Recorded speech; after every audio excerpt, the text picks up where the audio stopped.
And welcome back, everyone, to to What If. And it's the next What If in the three I put on for the polls. This is from Kazuma Says, Jesus Garcia, The K Plays, and Metal Arms 38. And that is what if Vegeta went to Earth with Goku? Now, should note, while I do try to make these multi-part ones, every once in a while, when I look at the suggestions that pop up, a one-shot shows up in these circles. I usually send the one-shots for Tuesday, Friday, and birthday suggestions. But once in a while, one slips through, and this is one that definitely slips through. Because let's be very honest here. This doesn't go well for the overall series. Okay, so let's break this down. Obviously, Goku went to Earth. But to change this up, Vegeta, instead of being on a separate planet, is maybe tasked when the destruction of planet Vegeta was happening, on going to Earth and meeting up with this one Saiyan and basically showing him the ropes. They are able to kind of find this one Saiyan's pod and sends Vegeta out there.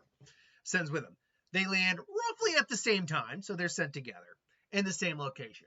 Grandpa Gohan finds him. Oh, hello, boys. What's going on here? Who is this? Who is this old timer? Oh, where'd you come from? I am Prince Vegeta. I am the Saiyan, or I am Vegeta, Prince of all Saiyans, and I am here to take your world. I'm sorry, you're what? Oh, I'm sorry, I can't have that you. That doesn't sound very nice. You think I care about niceties, old man? And say, well, you know that's all well and good, but then Vegeta you bore me. Kakarot, let's go. Fine, just stay here and stay out of the way. I'll take care of this planet myself. And so Vegeta goes and kind of lays waste to the entire planet. Because even Kid Vegeta is stated to already have been stronger than King Vegeta. Now, King Vegeta's power level is documented around 10,000. Now, that's about right. Like, Bardock was not quite as strong as King Vegeta from what we understand, and King Vegeta was about there from what we gather. And he could literally blow up 3 planets at a single time. Add on to the fact that Kid Vegeta is already said to be stronger, so he's probably about 11,000, 10,000, 10, 5, 11, whatever. He's roughly in that area. Means that there's no one on this planet, not Roshi at his full power, not Ox King, not Kami, not Piccolo, no one who can do anything about this. So, and even Kami said, Popo, we need to collect the Dragon Balls before it's too late. Now, Vegeta also probably has a scouter on him. So, as Popo's probably gathering the Dragon Balls, he senses a weird uptick of power. Like, he's already taken out God knows how many of the strongest fighters on the planet. They're done so. Then his remaining civilian population, but his scouter would pick up on Kami or Popo on the lookout. Like, As Popo was bringing back the final Dragon Ball, what's going on here now? Is this a Namekian? And I don't know if I'm allowed to say what you might be. It's like Kami, Kami, get the Shenron, make the wish, get them off this planet. I'll stall him as long as I can. He'll stall me. And what's a Shenron? Or worse yet, Vegeta says, "Did I hear wish? You're saying you're saying those glowing bow orbs of yours can grant wishes." It's like Popo tries. Now, Popo's power level has always been inconsistent in terms of how strong he really is. Obviously, Abridged jokes that Mr. Popo is actually the strongest guy in the entirety of the series.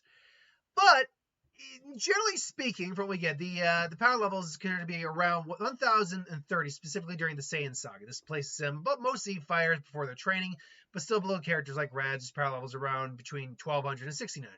However, it's important to note that Mr. Popo is often underestimated due to his mysterious nature and abilities. Some argue he could be even higher, potentially rivaling a Super Saiyan in abilities to parry even attacks from Goten and Trunks. I actually think that is very important to note for Mr. Popo's power, is that he was able to parry those guys. And I believe they were also Super Saiyans at the time. So, mind you, he was parrying, but he was also all, on the back foot on that. He's like, yeah, I can block, but please stop fighting me? Oh God, it was. And to be fair, we don't know if that's because he actually gets stronger as he gets older, if he trains or not. We don't know. All we do know is Popo's power is stated to be around low thousands. Popo tries, but Vegeta just knocks him around a bit and says, "So tell me about this wish." Great. You'll get nothing out of me. All right, then I'll just have to. Well, then if you won't talk, then you can just go away with the rest of them. Now, granted, you might say, well, Kid Vegeta wouldn't do that because he knows the Dragon Balls are made by the Namekians, and if he kills them, and if he kills the creative Dragon Balls, then he would destroy Dragon Balls. But A, he doesn't know that Kami's the creator of Dragon Balls. B, he did not know that killing Piccolo would make the Dragon Balls useless. So, yeah, he doesn't know that fact. And B, and C, we just don't know if he's learned that fact at this point. So he would kill them and then say, huh? You. Well, so much for the wish. Anyway, let's get going. And he eventually finds Kakarot. Goku's just like, It's like, oh, you stupid little ape. Very well. Let's get out of here. All right. And basically, he clears out the planet. He brings Goku back. The planet has been conquered, Lord Frieza. Excellent, Vegeta. You truly are worth every penny. And who's this? Raditz says, I believe this is my brother, Kakarot, Lord Frieza. He managed to escape the planet at the last. He was being on a mission, and he managed to escape the planet before its destruction. I see, a Saiyan that managed to get away. Well, and then Frieza just takes a look at his power, which is basically just, the more the merrier. Absolutely, you are. You are a now endangered species. It'd be a shame to try to separate you two and your family. Who wouldn't want family to be together? So, train him up well. All right, bye-bye now. Sure, he got away, did he? He's like, yes, he did, but his power level is of no use. And besides, chances are he'll die before we ever get the chance to do anything with him. But one extra hand on deck could never be a bad thing. It's like, of course, Lord Frieza. Oh, very. Now then, let's see what's on the docket today. And so, really, that would be the entirety of most of the series. The Saiyans would continue to just grow in strength until Frieza sees them a big enough threat to kill them. Which, to be fair, they're never going to get strong enough to rival Frieza. There's never going to be a Super Saiyan in this scenario. I don't think. Like Vegeta, in theory, if he got strong enough, could turn Super Saiyan with all the rage he felt against Frieza. But I don't see it personally, because he just wasn't strong enough at the time. And Goku now is being just raised, and this is all he knows. So you're not going to get as much of a kind-hearted Goku as you do normally. And King Kai is just going to be worried about the events, what Frieza's going to do to the galaxy, really, until they eventually wind up on Namek, and then that goes to shit.